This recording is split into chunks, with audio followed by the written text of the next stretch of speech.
Self-improvement and motivation.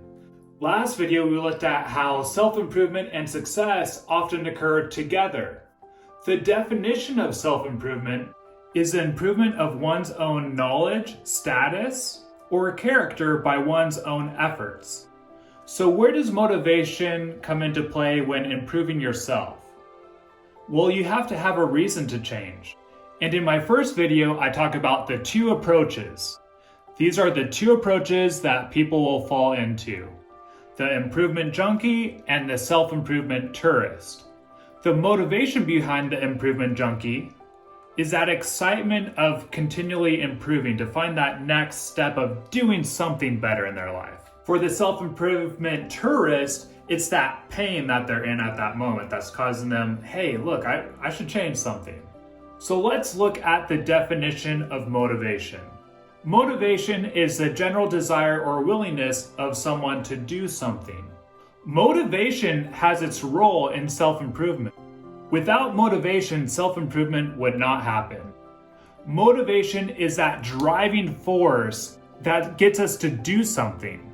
There are different types of motivation, and it's important to understand where that motivation is coming from to better understand yourself. So we have intrinsic and extrinsic motivation. Intrinsic motivation is an internal form of motivation. You strive towards a goal for personal satisfaction or accomplishment. So extrinsic motivation doesn't always have to be from another person, but it's some outside demand or force, obligation or reward that requires the achievement to a particular goal. Now, is one better than the other?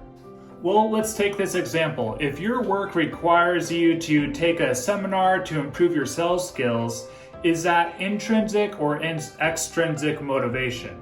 It's extrinsic. They're the ones saying, hey, we want you to do this. Sure, you might be motivated to take that seminar. You want a bigger paycheck. You want more money, more sales. But meaningful work isn't driven by extrinsic. Extrinsic motivation is a nice way of describing when you do things primarily to receive an award.